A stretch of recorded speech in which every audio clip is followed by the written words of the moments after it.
And here we are again, another Oh, episode of Monica and Suzanne. And we want to talk for just a minute about how to best work with the caregivers who are coming in to the house to help support you. And what advice would you give a new caregiver, or what do you wish a new caregiver would do when they came in? Um, one of the things I wish I would have known before um, our caregiver our caregivers had started, I think it's important to have a clear set of expectations. It's important to know uh, what the caregivers can do. Like there's a difference between what a nurse can do versus what a personal care aide can do. It's important to know that. And then when you have someone come in,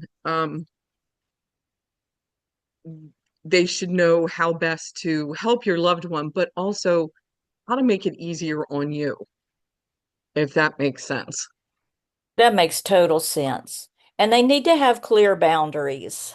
Mm-hmm. Um, Very much so. One thing I would say, and one thing I've observed in my years as a hospice nurse, is it's great for a personal care aide to clean the house, but your priority is that patient.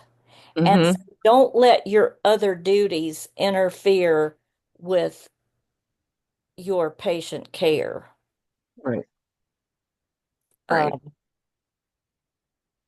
And the way I always think of it is when a caregiver comes in, as long as they're taking care, let's say, of my husband, that's one major worry that's off my plate. Um, Anything else is just icing on the cake, but taking care of his needs, that takes a huge burden of responsibility off of me. yeah, yeah. Um,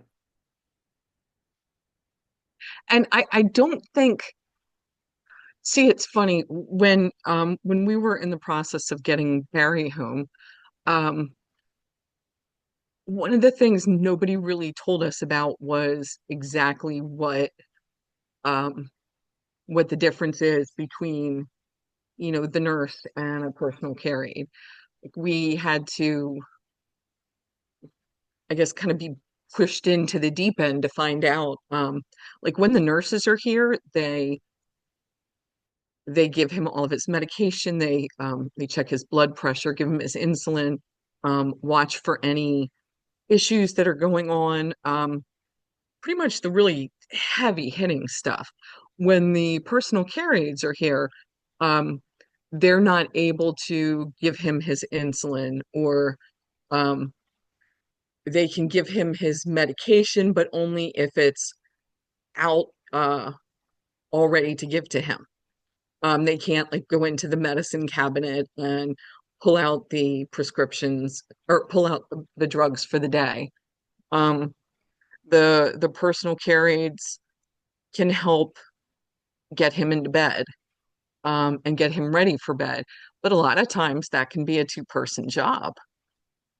yeah. Um, there's just so many little things that nobody told us about. One of our one of our overnight caregivers had said, when when the aides come in, they're able to do some light housekeeping. Um, basically clean up his area, do his laundry, anything that's going to make it easier for you, which I had no idea about. It took one of the aides to let us know. Yeah, yeah. So, Um, and if you're going to be getting um, well, an aide or a nurse, anybody, I think it's important to ask questions, like ask a ton of questions. What are they allowed to do? What are they not allowed to do? Um, what kind of, this is an interesting one. What kind of background checks did they did the aide agencies require because we have a child under 18 in the home. Everybody who comes in has to have the child abuse check as well as the others. That's interesting. I had not thought of that. Hmm. Um, and then you also, you need to let them know what's off limits in Yeah, terms of the house. By all means, help yourself to a glass of water or whatever you have in the refrigerator, or, you know, but say, I don't know, don't bring in crunchy food, or you could, you know, right, right. whatever limits you want to set. You need to set those up front. It's a lot Yeah, easier to set limits in the beginning than somewhere down the line. absolutely. It's Yeah, just keep, like when you're hiring a babysitter for your yes. children when your children are little.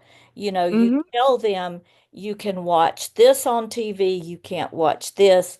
We don't mind if you play video games, but don't do it after, you know, Hmm. it's the same kind of thing because you've got people basically in your house for extended periods of time. And Yeah, during part of that time, Barry's sleeping. yes, yes.